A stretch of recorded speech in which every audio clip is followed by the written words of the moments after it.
So, folks, we're going to be pulling in Story the Bard here, a member of the community from Maine who wants to talk about their experience organizing with the Dems in Maine and everything that's going on with Plattner and, Troy Jackson, all that stuff. Very interested to get an actual Mainer's perspective. So, without further ado, here's community member Story the Bard. Hello! Hey, can you hear me? Yeah, I can hear you great. Perfect. How's it going, guys? I'm doing well. How are things in Maine?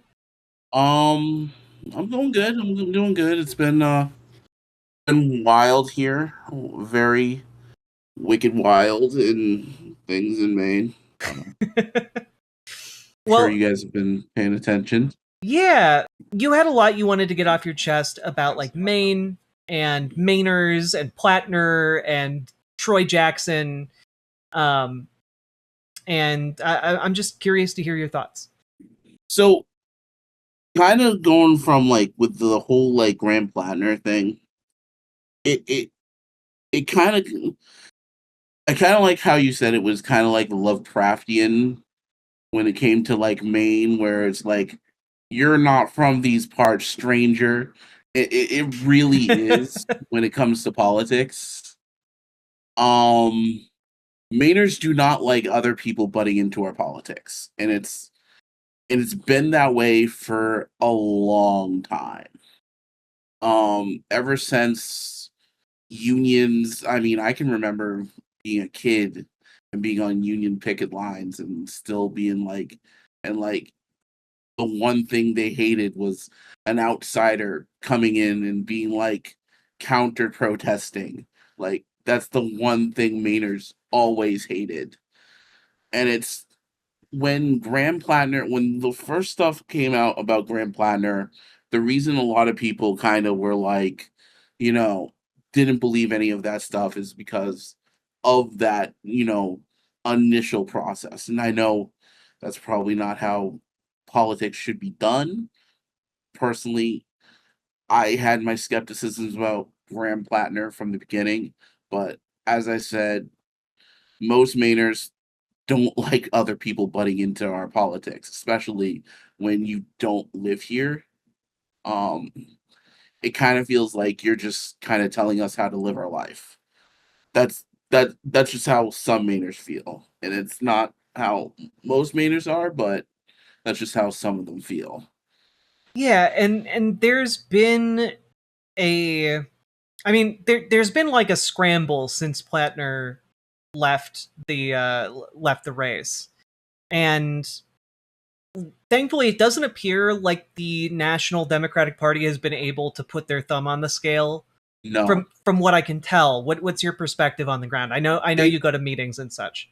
yeah, they tried with Narav Shah. So they tried with a couple of people. There's Narav Shah that they tried with. And then there was this I forgot his name, but he runs a lot of the brewing companies here in Maine. Hmm. He's kind of a crypto bro. Um Yeah. it was it was not a serious campaign. I can tell you that there was not a lot of people that came out to his stump speeches or anything like that. A lot of them were kind of like it was kind of like, yeah, I'll vote for you, but it was mostly a lot of his employees at his stump speeches, from what I heard, Yeah. which I don't know how you pay your employees to go to your stump speech. It's kind of lame, honestly. Yeah. Yeah. It seemed to me from relatively early on that like the pick was going to be Troy Jackson, who Yeah, has a lot I more of a history in the state. I will say I want to do a big shout out for courage to Ashley Webb, one of Maine's first trans uh people to run. So I mean, I'm glad she at least threw her hat in the race. I mean, the way Mainers are now, I didn't think she was going to win, but glad she tried. Yeah, like it is the kind of thing where like I think a lot my the sense I get is that a lot of people outside of Maine think that Maine should be a very specific kind of way, but the reality of life in Maine is that it's actually pretty, like, the political situation there is actually pretty complex. Like, On 100%. yeah. Like, just to kind of give an idea for people who don't live in Maine, there's like different places in Maine. Like if like where I grew up in Portland. Portland is a vibrant city. It is LGBTQ friendly. It is, you know, immigrant friendly. I grew up in a very multicultural like atmosphere. But then you have where I'm living now with my dad, and it's in the middle of nowhere, in the middle of the sticks. Mhm. Uh, the nearest gas station is about a mile down the street, and there's nothing but woods and mostly white people.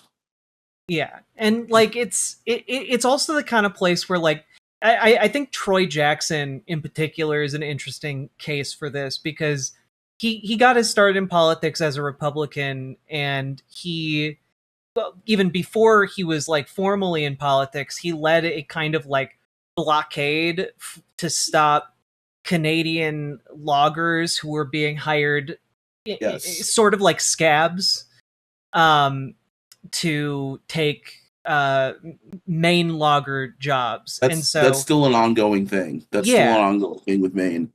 We have a lot of people that are trying to scav our resources, and that's one of the reasons why people don't like Janet Mills, Mhm.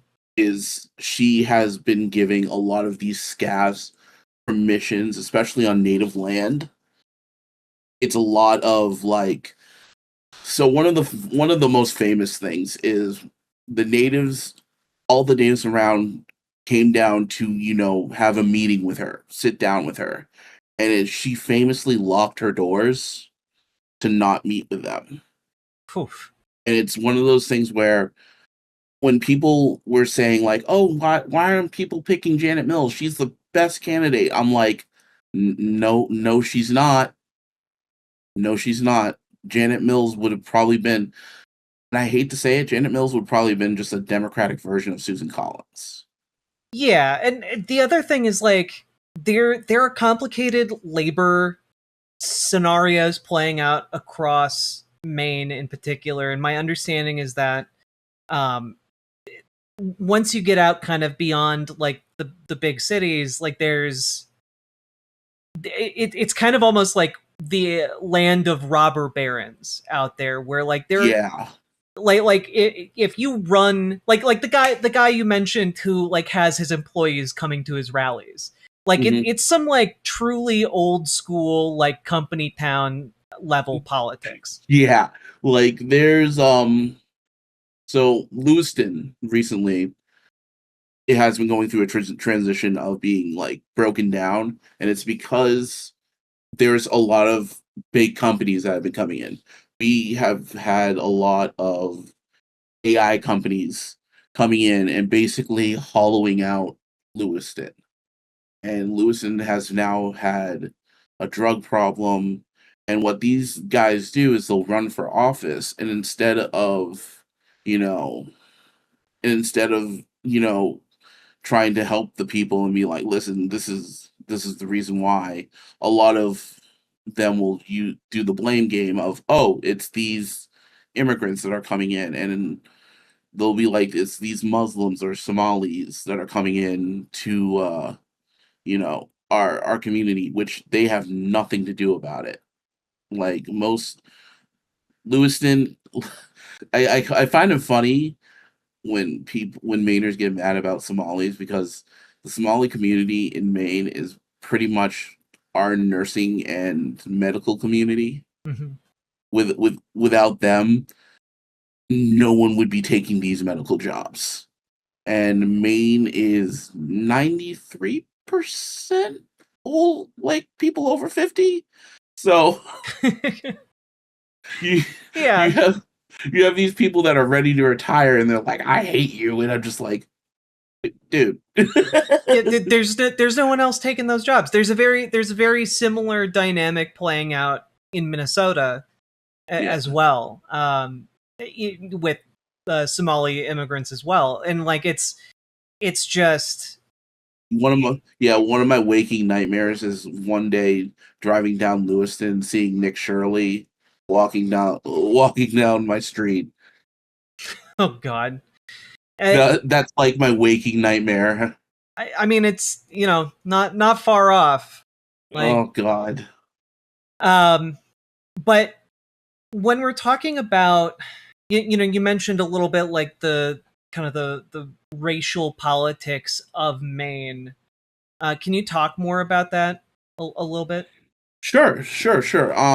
Being black, a lot of the racial politics in Maine, it depends on the city, Hmm. depends on where you live. Portland, I think I'll explain it like this. If Mayor Mamdani, hopefully I said his name right, You did. um, if he ran in Portland, he'd probably win. But if he ran in Lewiston, he would probably lose. And that's just because racial dynamic within Lewiston to Portland shifts completely in different directions. Yeah. Like, I don't want people to think like, oh, Mainers are racist, because I promise you, there are some good Mainers out there. Again, as I said, Maine has a really strong LGBTQ community. Pride parades here are one in a million. You can't beat it. Um, but it's one of those things where it's just like there's a lot of people who are very uneducated, and it comes from a lot of Mainers just haven't finished schooling, and that's the thing. Like, it's not it's not uncommon to meet a dude in his 50s who has only a fifth grade level of education, you Yeah. know, in Maine. That Well, is not uncommon. and that seems to go kind of hand in hand with like that kind of company town politicking. Hmm. Like people got to go and get involved in the workforce, as soon as possible. And like if you're looking at somebody who has a fifth grade education and they're like in their 50s 60s, like they it's because they left school to start working someplace. And Yeah, it's oh, sorry. my dad and my family started. My dad, I believe, started working when he was like 10, and he started as a carpenter. Hmm. That's kind of where he stayed, and then like I started working when I was 13. So Yeah, it's like it, yeah, it's one of those things where like a lot of my read, and again, I've never been to Maine, is that there's a lot of, and I don't mean any judgment by this, but there is like a lot of ignorance and like yes, the like lack of exposure in a yes, way where like once a lot of folks in Maine who get exposed to new information, they can like process it, and then they're like, oh yeah, of course. Like, I bring up Troy Jackson because I've been reading a lot about him just to kind of like get a feel for who he is as a candidate. But like he like voted against LGBTQ rights in like 2009, yeah. but now he's like a very vocal proponent of LGBTQ issues, and he's been so for quite some time now. And it's That's kind of the flow of most Maine politicians nowadays. mhm. Like, you will not find a Maine Republican politician that's against LGBTQ rights, and that's just because Maine has a big community of that. And Mhm. I mean, Algonquin, Maine is literally the gay community. It's very beautiful down there, by the way. And I'll check it out sometime. it's one of those things where nowadays a lot of the politicians have come to the conclusion in Maine that if you're going to run in Maine, you have to be a part of understanding that dynamic. But for the most part, from what I've gathered from a lot of the Democratic meetings I've been into, a lot of the Republicans right now a lot of their focus has been on trying to convince Mainers to stay with like Susan Collins. And it's hard Hmm. nowadays because Susan hasn't really done anything. I mean, we're talking a woman who hasn't had a town hall meeting in 20 years. Yeah, Actually, I 25 I years. guess I want what is your read on this? Like, what is the hold that Susan Collins has on Maine, where she is able to do very little for her constituents but still remain in power? Is it just basic name It's the recognition? same hold that Angus King kind of has. Mm, It's the we know them. It's the devil you. It's better the devil you know than the devil you don't know. You mm, know. yeah.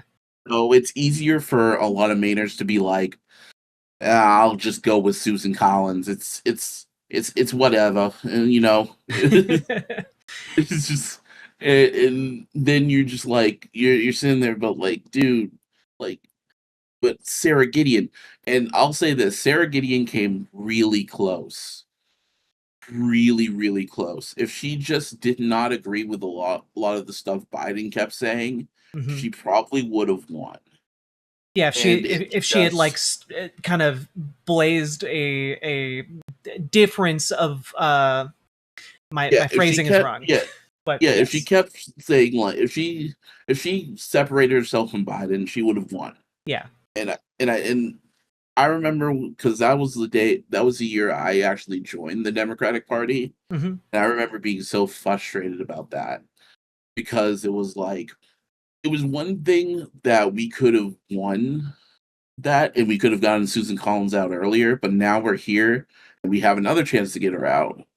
But it feels like we are going to win, but I always keep one of my Democratic mentor always says this, and he says it in a very sarcastic way. That woman has more lives than a cat. Where she consistently seems to pull defeat, pull victory from the jaws of defeat, and it's honestly it's kind of impressive. I'm gonna just say it as it is, you know. But I mean, it is like it's she generally seems like impressive. somebody who should have been kicked out of office a long time ago, and Yes, it is yes. something where I'm just kind of like, what is happening? Like, what is she bringing back? And it does seem to just kind of be name recognition and like, Hmm. well, she's not going to screw. Like, we can count on her to make sure the government does nothing for us, and then that way that means the government isn't actively hurting us. That's basically what they're hoping because so it comes down to what happened with the years when Paula Page was our governor, Hmm. and that was kind of the worst.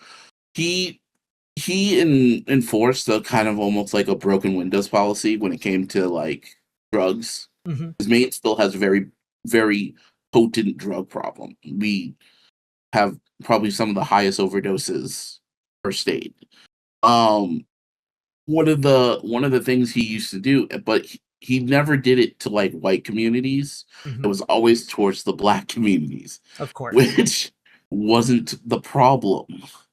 It was the white communities. Now that the white communities haven't been policed or haven't had any of their help, now that problem is being exasperated. Then they blame the other people, then they blame the other people.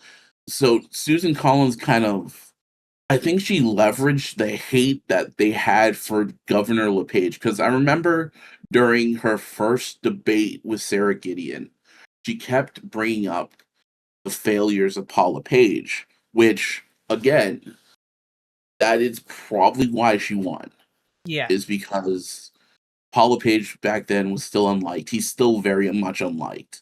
We're talking about a man who only comes to Maine to run for office. He doesn't and he owns the Temu version of Walmart called Martin's. So uh yeah, not a lot of people like him. He also Um, just seems like just such an unpleasant man in general. Like Paul LePage. I've met him once, and it, not the greatest impression on me. I mean, he said hi. I mean, it wasn't like he looked at me and then started screaming slurs. It was just hi, how you doing? And I'm just like, okay, hey, how's it going? You know, Yeah. just normal Maine stuff, but it's just like he's not someone that a lot of Mainers like because he comes off like a jerk. Yeah. And the reason a lot of people like Susan Collins and like Governor King is because they Susan Collins has this old grandma type feel to her sometimes. Yeah, she has, she has concerns. She's, Where you where know, she'll say she's very concerned about what's going on. And yeah. like that's great and all. And a lot of people and that works for a lot of people because it's like, oh wow, at least she's, she cares about what I'm saying. But for I think at this point, Mainers are so desperate right now. We we want we want universal health care. We out not want, we need universal health care for Maine. Um we need a living wage for Maine. Yeah. Um it is almost common to see homeless people in wheelchairs here. And it's due to the fact that they probably just had a medical bill that just put them on the street. Yeah. Like so many people are just like one bad day away from being in that situation. And Legitimately. it is one of those things where I think in the past people would be willing to settle for less, but in an era of like a Bernie Sanders or a Mamdani, like, and obviously the internet and television, like people are seeing kind of what is possible outside of Maine for other places, and they're saying, why can't we do that here? Because like we need it. Exactly. Like, I mean, Maine was one of the first people who legalized weed, and that kind of cascaded to a lot of other states because they saw how you know unbothered people were when it happened here, and still, again, one of the biggest um money makers that Maine has ever came up with. But unfortunately, now we have to try to make the case to like, hey, we need, universal health care. We need, everything else going on. And it's just like, and as Troy Jackson said, it's kind of BS at this point. Yeah, yeah. And that's one of the things I like about Troy Jackson in particular, especially in a post like Plattner world, is that Troy Jackson is like the perfect form of just straight talking. Like He's I'm just perfect. gonna tell you exactly what I think. Yeah, Yeah, that's bullshit. he's definitely perfect. I mean, I know there was a lot of people in Maine who wanted like James Wood, Jordan Wood to be the front runner, Hmm. and Shanna Bellows, which Yes. great. They are great people. They are awesome people. Probably the top people in in the Democratic Party, Shanna Bellows especially. Um, but I just we we're at a point where I think we need people to be more aggressive. Hmm. And I love Shanna Bellows to death, but she's not the aggressive type. She's the speak softly, carry a giant un unneeded stick. And Jordan Wood is kind of that. He keeps saying that he wasn't APAC funded, but I'm not too sure about that. Yeah. And it's one of those things where a lot of Mainers are now getting tired of hearing about Gaza, and it's not that they're tired of hearing about Gaza. Like they're like, man, I don't want to hear about the suffering that's going on in Gaza.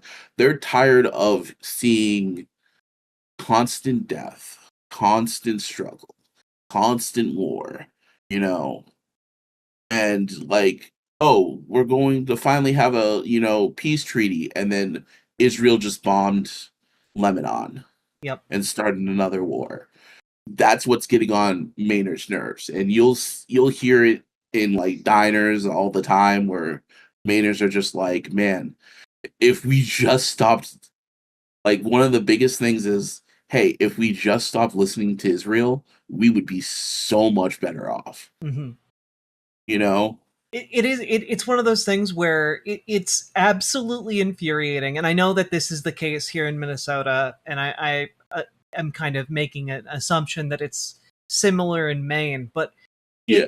there's very few things as infuriating as being in a town that has been, put to the point of destitution, where like jobs have dried up, people are like unable to make a living anymore, and but they Right. still have to live there. They can't escape. They can't just go someplace else.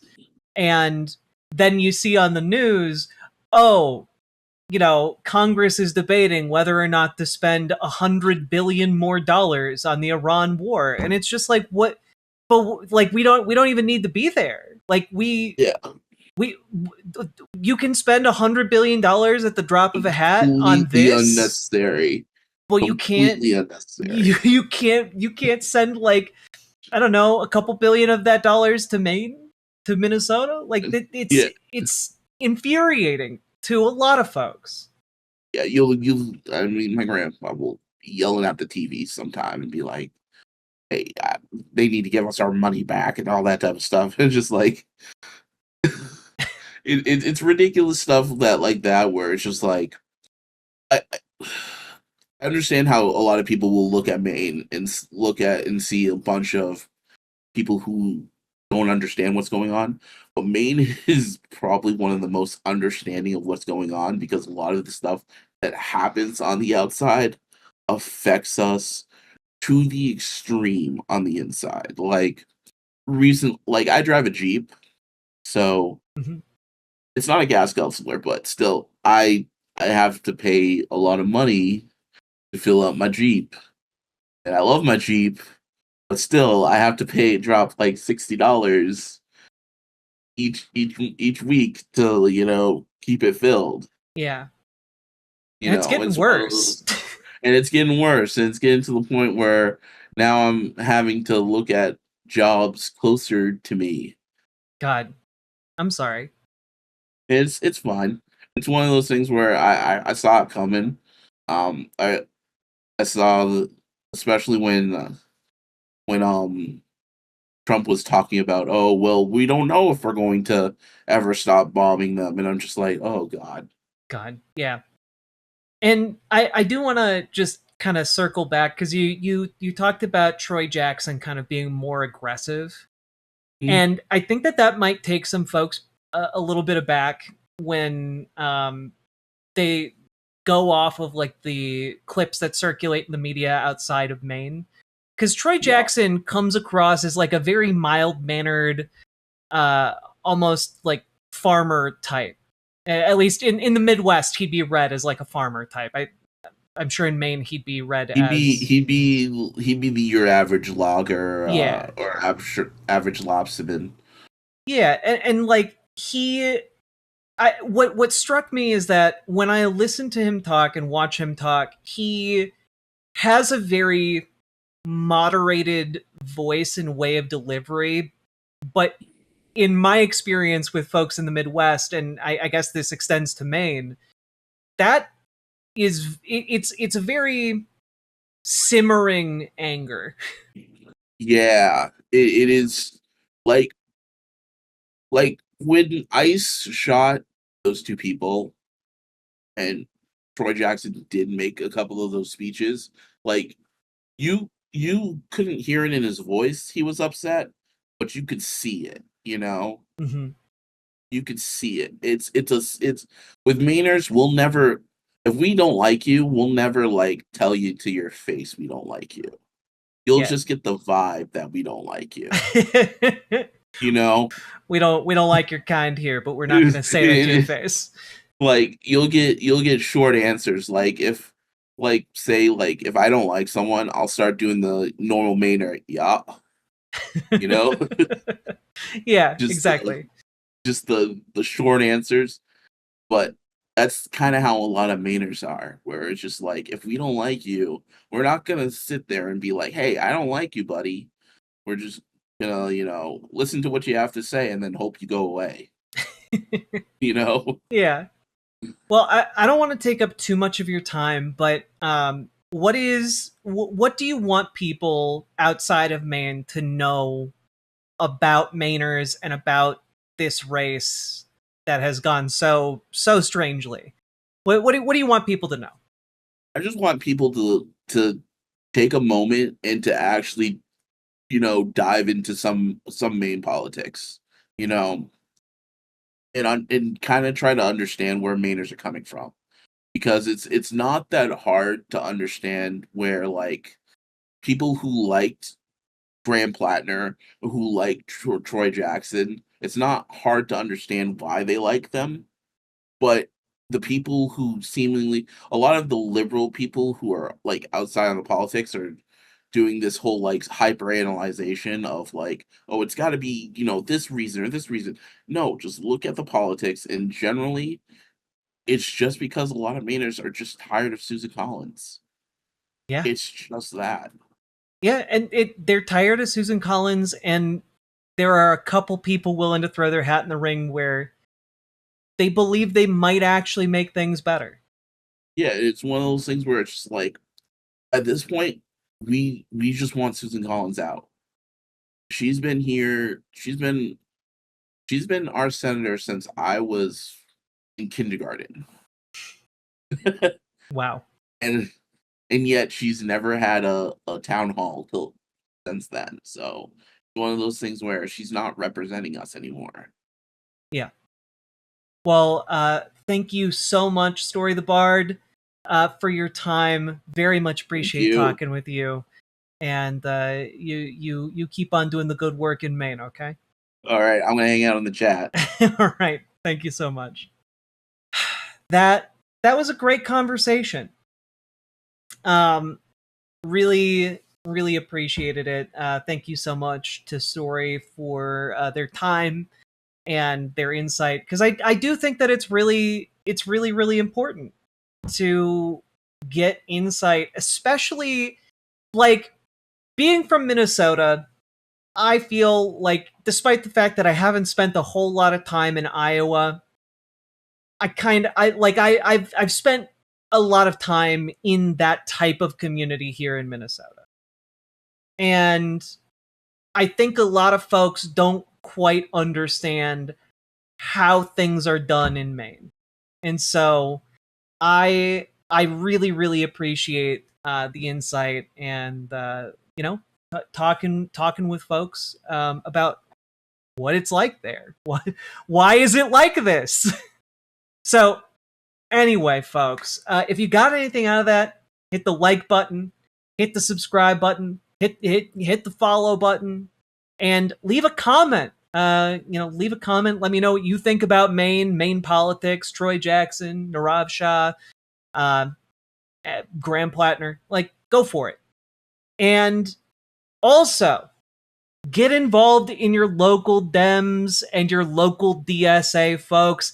It makes a difference.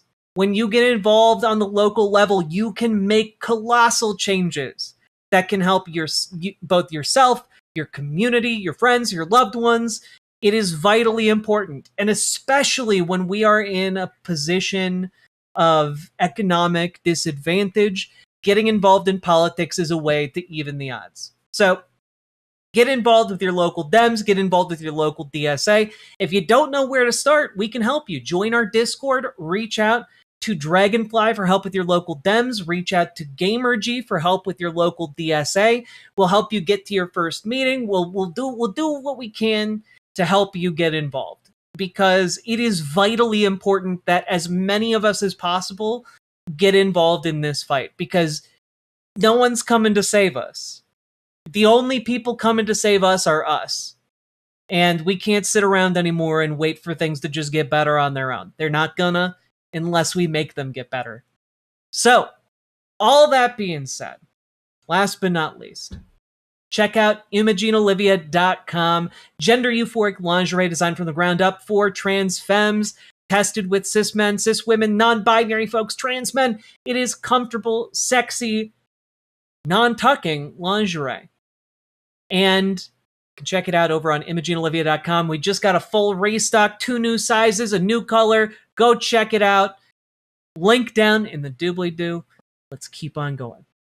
Riverboat Jack is coming to town. All the viewers gather round. Twitch and YouTube is where she streams. All that content is bursting the scenes. Politics, Maine, and plenty more. Her sense of fashion you'll adore. So grab your stuff and hop aboard. We're going straight to Jack's Discord. Riverboat Jack. Riverboat